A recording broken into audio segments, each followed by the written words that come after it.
یہ سینٹ کے اندر جن لوگوں نے یہ بل پاس کیا ہے، خدا کے لیے ہوش کے ناخن لیجئے. یہاں پر صرف اس طرح کے مطالبے موجود ہیں کہ شیعہ کی اذان توہین ہے، علی ولی اللہ کہنا توہین ہے، اس پر مقدمے ہو رہے ہیں، یہ بھی بلاسفیمی ہے. اور پھر اتنے فتاوے موجود ہیں، اگر میں نے آپ کے سامنے پیش کیے 100 سے زیادہ فتوے میں نے خود جمع کیے ہیں، جس میں لکھا ہے شیعہ مرتد ہے، زندیق ہے، فاسق ہے، اور ان کو سزا دینا ضروری ہے. ایک وعدہ کہ آج کے بعد بڑے سے لے کر چھوٹے تک شرعی تقاضوں کے مطابق، شرعی حکم کے مطابق شیعہ سے سوشل بائیکاٹ کرنا ہے. بل پیش کرنے پر جماعت اسلامی کے سینیٹر مشتاق احمد نے کہا کہ آج کل سوشل میڈیا پر صحابہ کرام، اہل بیت اعظام اور امہات المومنین کی انتہائی گستاخی کی جا رہی ہے.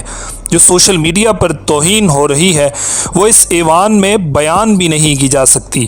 انہوں نے مزید کہا کہ صحابہ کرام، اہل بیت و امہات المومنین کی توہین کے ثبوت لیگل کمیشن برائے توہین نے ہمیں فراہم کیے ہیں.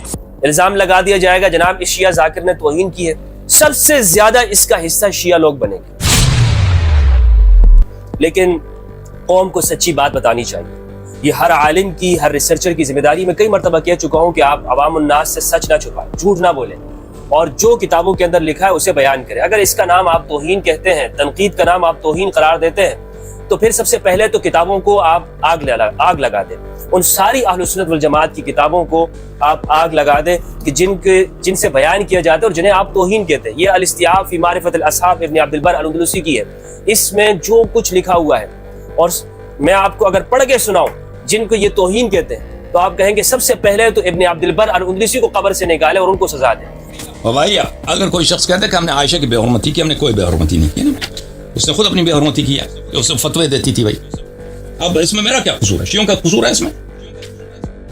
کتاب سنن ابن ماجہ بلی چاپ دار الفکر، کتاب چھپی ہے سنہ 2008 میں، باب رضاء الکبیر، رضاء کبیر کا باب، ٹھیک ہے نا؟ صفحہ کون سا بھائی؟ صفحہ 453، کتاب النکاح. عائشہ سے روایت ہے، نزلت آیت الرجم و رضاعۃ الکبیر 10.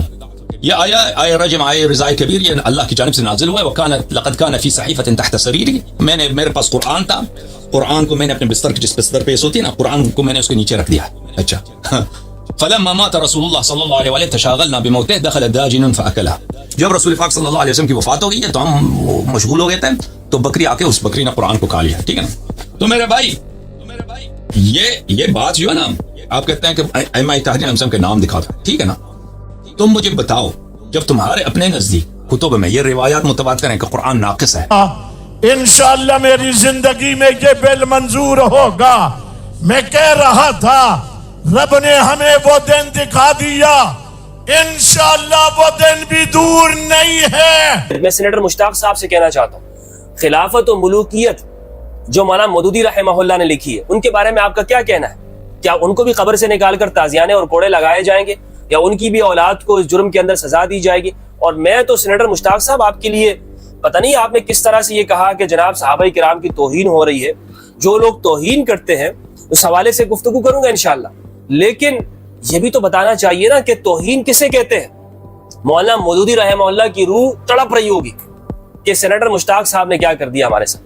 اور مولانا عبدالغفور حیدری صاحب نے جو وہاں پر لوگوں کے سامنے جو حدیث پڑھی، اس سینٹ میں بیٹھے ہوئے حضرات سے، معزز ممبران سے بھی میں کہنا چاہوں گا میرے بھائیوں، کہ آپ کو تو پتہ نہیں اس حدیث کا کیا مطلب ہے. اصحابی کالنجوم فبأیہم اقتدیتم اہتدیتم، یہ حدیث ضعیف ہے. البانی نے ضعیف کہا ہے، تمام محدثین نے ضعیف کہا ہے، ابن عبد البر اندلسی نے ضعیف کہا ہے، علماء دیوبند نے ضعیف کہا ہے، علماء سلفیہ نے، اہل حدیث علماء کہتے ہیں یہ حدیث ضعیف ہے.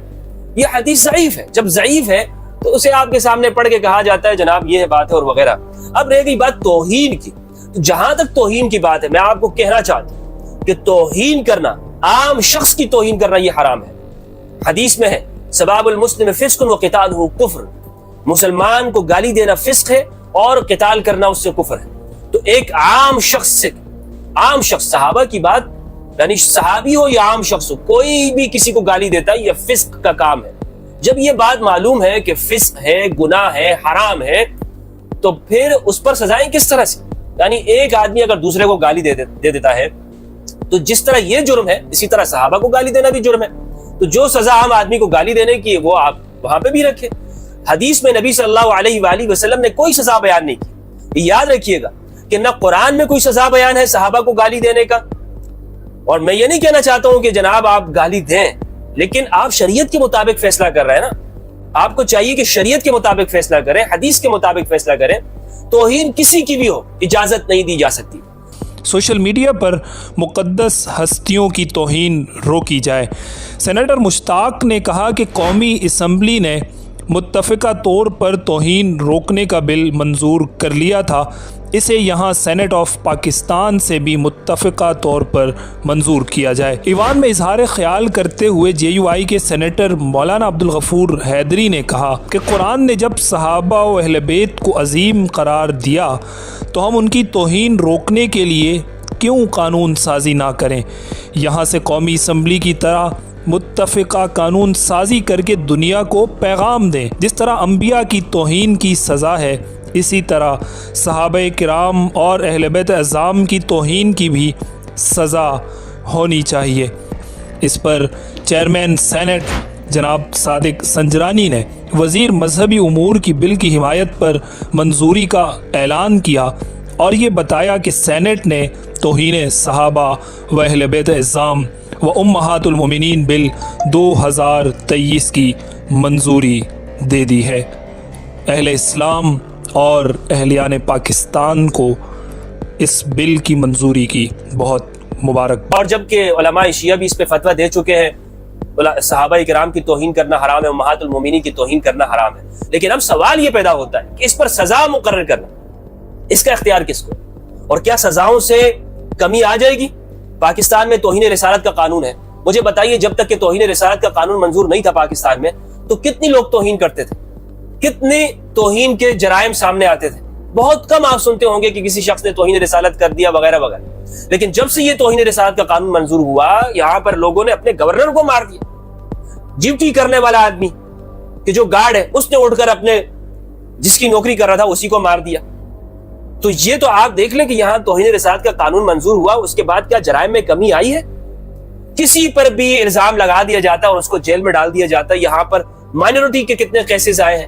کرسچنز کو زمین کا تنازع ہوتا ہے اور اس بیچارے کو اندر کر دیتے ہیں کیونکہ معلوم ہوتا ہے کہ یہ کرسچن ہے یا ہندو ہے، اندر کر دیا جاتا ہے. کتنی جگہوں کے اوپر قبضہ کیا گیا، کس وجہ سے؟ کہ جناب اس کا گلا دبوچ لے کہ دوسرا بندہ بات ہی نہیں کر سکتا. سیالکوٹ کے اندر کیا ہوا؟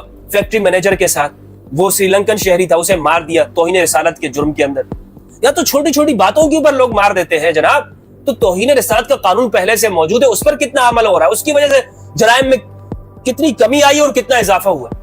اور پھر اب آپ نے جو یہ توہین صحابہ اور اہل بیت کے نام سے جو بل منظور کیا ہے، میرے بھائی یہ بتائے کہ میں پوچھنا چاہتا ہوں آپ سے، کیا اس سے سزاؤں میں کمی آئے گی یا اضافہ ہوگا؟ اس سے جرائم میں کمی آئے گی یا جرائم میں اضافہ ہوگا؟ تو یہ سن لیجئے، اس سے جرائم میں اضافہ ہوگا، بالکل اضافہ ہوگا. اور لوگ قانون کو اپنے ہاتھ میں لیں گے، ماورائے عدالت قتل ہوگا. الزام لگا دیا جائے گا جناب اس شیعہ ذاکر نے توہین کی ہے، سب سے زیادہ اس کا حصہ شیعہ لوگ بنیں گے. تو دیجئے پر سارے لوگوں کو آپ سزائیں. تو پہلے سب سے پہلے اس قانون کے اوپر جو اعتراض ہے، ایک تو اس کا استعمال غلط ہوگا، دوسرا توہین کی تعریف واضح کیجیے. اگر آپ یہ کہتے ہیں کہ گالی دینا توہین ہے تو بالکل ہم آپ کے ساتھ ہیں. ہر مسلمان، ہر انسان آپ کے ساتھ ہوگا. اگر مولانا عبدالغفور حیدری صاحب کوئی آپ کو بھی گالی دیتا ہے، آپ کے والدین کو بھی گالی دیتا ہے، بالکل توہین ہے. مجھے گالی دیتا ہے، یہ بالکل توہین ہے. صحابہ کو گالی دیتا ہے، یہ بھی توہین ہے. لیکن تنقید کرنا، اور تنقید بھی کتابوں کے ذریعے، اور تنقید سے مراد یہ نہیں ہے کہ آپ یہ کہتے ہیں جناب یہ اس طرح ہے وغیرہ وغیرہ. تنقید سے مراد یہ ہے کہ آپ یہ بیان کرتے ہیں، حقائق، سچائی کو بیان کرتے ہیں کہ جناب ہماری اہل سنت والجماعت کی کتابوں میں کیا لکھا، ہمارے اکابرین نے کیا لکھا ہوا، اس کو بیان کرنا. اگر اسے بھی آپ توہین کہتے ہیں تو پھر یہ تو کسی طرح بھی نہیں چلے گا. تو پھر تو آپ کو سب سے پہلے بخاری کے اوپر توہین رسالت کا مقدمہ کرنا چاہیے اور بخاری کو بنیاد بنا کر بخاری کو پابندی لگانی چاہیے، کیونکہ بخاری کے اندر یہ روایت موجود ہے کہ نبی صلی اللہ علیہ وآلہ وسلم سے معاذ اللہ ان کا سطر کھل گیا تھا. وہ الفاظ میں بیان نہیں کر سکتا جو بخاری کے اپنے الفاظ ہیں کہ آپ اس طرح گر پڑے، آپ کی آنکھیں پتھرا گئیں اور آپ کا جسم الیاذ باللہ آپ کا جسم وہ کھل گیا تھا. ٹھیک ہے، اس کا ترجمہ دیکھ لیں کہ ترجمہ کیا لکھا ہو. تو سب سے پہلے تو آپ کو ان کتابوں پہ پابندی لگانی ہوگی. اگر آپ کہتے ہیں کہ ان کا بیان کرنا غلط ہے تو توہین کی تعریف کی جائے، اس کے بعد پھر آپ کہیں کہ جناب یہ چیز توہین میں آتی ہے یا نہیں آتی ہے، ورنہ اس کا استعمال بہت غلط ہوگا، سب اس کے رگڑے میں آئیں گے۔ پہلے عمران خان صاحب کے اوپر ایک حملہ ہوا، کس وجہ سے کہ جناب بندہ کہتا ہے کہ ان کے جلسے کے اندر اذان کے وقت میں گانے چل رہے تھے، لہٰذا یہ گستاخ رسول ہے۔ اس طرح کے گستاخ رسول الزامات لگتے ہیں، تو صحابہ کے نام یہاں پر تو کتنے عاشقان موجود ہیں، کس کو نہیں مارا جائے گا، کس کی جان یہاں پر محفوظ ہوگی؟ اس کا استعمال درست کیا جائے۔ میں یہ نہیں کہتا ہوں کہ سزاؤں کا نفاذ نہیں ہونا چاہیے، بالکل آپ سزائیں لاگو کریں، قوانین بنائیں، لیکن سینیٹر مشتاق صاحب جماعت اسلامی والوں سے میں پوچھنا چاہتا ہوں، دیگر علماء سے، کہ یہ خود ایک دوسرے کی نظر میں گستاخ ہے۔ جماعت اسلامی رد مودودیت کی کتابیں دیوبند نے لکھی ہوئی ہیں، سب سے بڑا گستاخ صحابہ مولانا مودودی دیوبندیوں کے نزدیک۔ آپ کو یقین نہیں ہے تو کتابیں جا کے چیک کر لیجئے، پوچھئے کسی دیوبندی سے اور بریلوی سے، آپ پوچھئے کہ مولانا مودودی کے بارے میں فتویٰ دیں کہ یہ عاشق صحابہ تھا، دے دیا انہوں نے تو پھر مجھے کہیے گا۔ یہ جو سینٹ میں ایک ساتھ بیٹھے ہوئے نا سیاسی مصلحت کے طور پر، انہی علماء سے پوچھ لیجئے، لکھ لیجئے، ان کے دارالفتاء جائیے اور پوچھئے کہ جناب مولانا مودودی کا صحابہ کے بارے میں کیا خیال تھا، سب نے کہا ہے کہ گستاخ صحابہ تھا، اور آپ کہہ رہے ہیں کہ جناب یہ وغیرہ اور اس طرح کی باتیں، سیاسی مفادات کی وجہ سے آپ پوری قوم کی حفاظت کو داؤ کے اوپر لگاتے ہیں۔